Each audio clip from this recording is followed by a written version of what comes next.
Hello दोस्तों, जैसा कि आपको पता है कि मैं अपने इस यूट्यूब चैनल पे आपको साइंस, मैथ्स और सोशल साइंस पढ़ाने वाला हूं, जिसमें मैंने साइंस में केमिस्ट्री स्टार्ट की है और मैं आज मैथ्स स्टार्ट करने वाला हूं। मैं सबसे पहले आपको नंबर्स के बारे में जानकारी दूंगा, यानी कि मैं नंबर सिस्टम के बारे में आपको पढ़ाऊंगा, ताकि आपके जो बेसिक्स हैं वो क्लियर रहें। तो आगे जो जैसे हमको कोई प्रूव करना है, रूट 2 एक अभाज्य संख्या है, तो वहाँ पे अगर सहभाज्य संख्या शब्द प्रयोग हो, अभाज्य संख्या शब्द प्रयोग हो, अभाज्य गुणनखंड प्रयोग हो, तो आपको पता हो कि ये होते क्या है। इसलिए मैं आज आपको नंबर्स की बेसिक बताने वाला हूँ।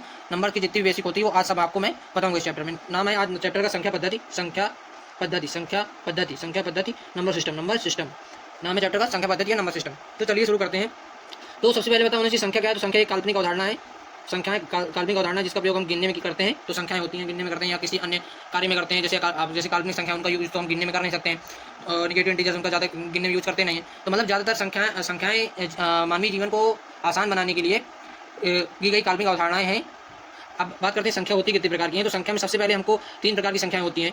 संख्याएं 3 प्रकार की होती हैं। सबसे पहले होती है वास्तविक संख्या, रियल नंबर्स, रियल नंबर्स। दूसरा होता है काल्पनिक संख्याएं, रियल नंबर्स नहीं होती हैं, ये इमेजिनरी नंबर्स होती हैं। और तीसरी होती है सम्मिश्र संख्या।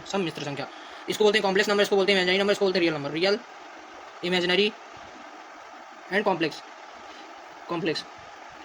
हमको क्लास 9-10 में केवल रियल नंबर्स के बारे में जानकारी होनी चाहिए, बेसिक जानकारी। और इमेजिनरी नंबर्स के बारे में हम क्लास 11th में पढ़ते हैं। इमेजिनरी नंबर्स के बारे में नहीं, कॉम्प्लेक्स नंबर के बारे में हम क्लास 10th में नहीं पढ़ते हैं, 11th में पढ़ते हैं। हमें मतलब है केवल वास्तविक संख्याओं से। तो हम पढ़ेंगे वास्तविक संख्या। सबसे पहले पता होना चाहिए वास्तविक संख्या क्या होती है, काल्पनिक क्या होती है। तो वास्तविक संख्याएं वे संख्याएं जिन्हें नंबर लाइन पर डिनोट कर सकते हैं, नंबर लाइन पर रिप्रेजेंट कर सकते हैं।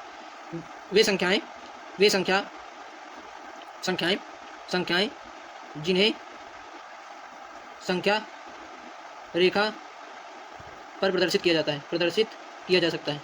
जा सकता है। ठीक है। इमेजिनरी वो होती हैं जो संख्या रेखा पर प्रदर्शित नहीं की जा सकती। इमेजिनरी नंबर्स वो होते हैं जो संख्या रेखा पर प्रदर्शित नहीं किए जा सकते। और ये होते हैं एक रियल नंबर और क्या कहते हैं, अकाल्पनिक संख्या को मिलाकर बने होते हैं। रियल नंबर और इमेजिनरी नंबर का ये मिक्सचर होते हैं, मतलब मिलकर बने होते हैं एक रियल नंबर से। और जैसे लिख दिया गया 5 + 3 आयोटा।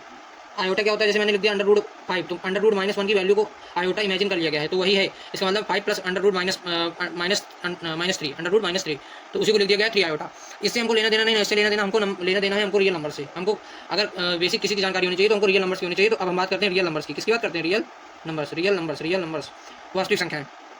अब इसमें सबसे पहले हमको पता होना चाहिए कि 2 प्रकार के होते हैं रियल नंबर्स में। 2 चीज़ें आती हैं, एक इंटीजर्स आते हैं और एक आते हैं डेसिमल नंबर्स। इंटीजर्स और डेसिमल नंबर्स। और ये इंटीजर होते हैं मेनली 3 प्रकार के। एक पॉजिटिव होता है, एक होता है निगेटिव, और तीसरा होता है जीरो। क्योंकि जीरो स्वयं एक इंटीजर है, इसलिए उसको जीरो इंटीजर बोला जाता है। इंटीजर मतलब पूर्णांक। मैं हिंदी और इंग्लिश दोनों का प्रयोग कर रहा हूँ मैथ्स में। और इसको बोलते हैं धनात्मक पूर्णांक, इसको बोलते हैं शून्य पूर्णांक, इसको बोलते हैं ऋणात्मक पूर्णांक। ठीक है। नंबर लाइन के जो लेफ्ट साइड में पाए जाते हैं वो ऋणात्मक पूर्णांक होते हैं। और ऋणात्मक पूर्णांक जितना बड़ा होगा उसकी वैल्यू उतनी ही छोटी होगी, और पॉजिटिव नंबर जितना बड़ा होगा उसकी वैल्यू उतनी बड़ी होगी। और जीरो खुद एक पूर्णांक है, इसलिए उसको शून्य पूर्णांक कहा जाता है, जीरो पूर्णांक कहा जाता है।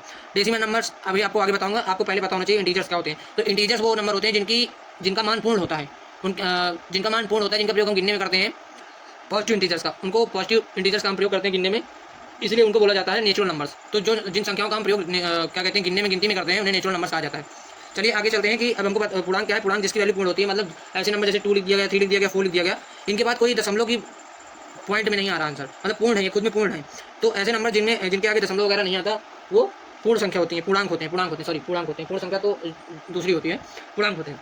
आगे चलते हैं, धनात्मक पूर्णांक क्या होते हैं। जैसे मैंने नंबर लाइन बनाई और बीच में जीरो लिखा, तो ये क्या शून्य पूर्णांक है। इसके जो लेफ्ट साइड में नंबर्स आएंगे, इंटीजर्स आएंगे, वो होते हैं निगेटिव इंटीजर। और राइट साइड में जितने आते हैं 1 2 3 4 5 6 ये सब सारे के सारे होते हैं पॉजिटिव इंटीजर। इन्हीं पॉजिटिव इंटीजर को नेचुरल नंबर भी कहा जाता है। तो दो numbers which we use in counting, वे संख्याएं जिनका प्रयोग हम करते हैं गिनती करने में, उन्हें बोलते हैं पॉजिटिव इंटीजर्स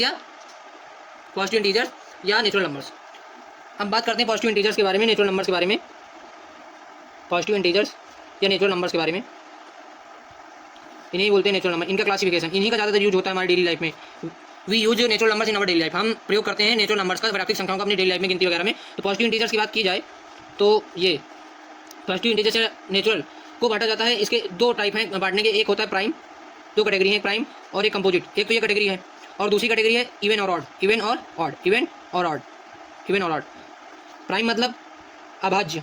ये आप जब प्रूव करेंगे, क्या कहते हैं कि √2 एक अभाज्य संख्या, वहाँ पे सब यूज होता है सहभाज्य, अभाज्य। तो इसीलिए मैं चैप्टर में ये सब सारी चीज़ें आपको पढ़ा रहा हूँ कि ये सब क्या होती हैं, भाज्य।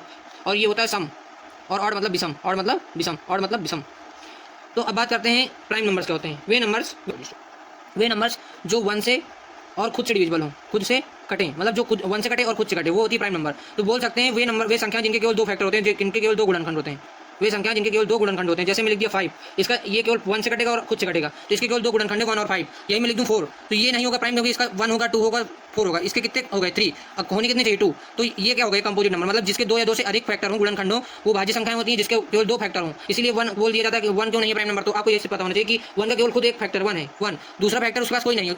और अभाज्य संख्याएं वो होती हैं जिनके पास 2 गुणनखंड हो, एक 1 और एक वो खुद। बट यहाँ पे आप कहेंगे 1 तो खुद है, मगर 1 दूसरा 1 उसका दूसरा कोई फैक्टर नहीं 1 के अलावा, इसलिए 1 ना तो प्राइम है ना तो कंपोजिट है। अब बात करते हैं भाज्य संख्या बता दी मैंने आपको, भाज्य बता दी। अब भाज्य होती है जो 1 से कटे या खुद से कटे, या दूसरी डेफिनेशन की जिसकी ऐसी संख्या जिनके 2 गुणनखंड हो, वो होती हैं अभाज्य संख्याएं। और जिनके 2 से अधिक यानी 3 या 4 गुणनखंड या उससे ज़्यादा हो, वो भाज्य संख्याएं होती हैं। जैसे 4 हो गया, सबसे अगर स्मॉलेस्ट कंपोजिट नंबर पूछा जाए तो 4 है, फिर उसके बाद 6 हो गया, 8 हो गया, 9 हो गया, 10 हो गया, ये सारी की सारी कंपोजिट है। और ये 2 हो गई।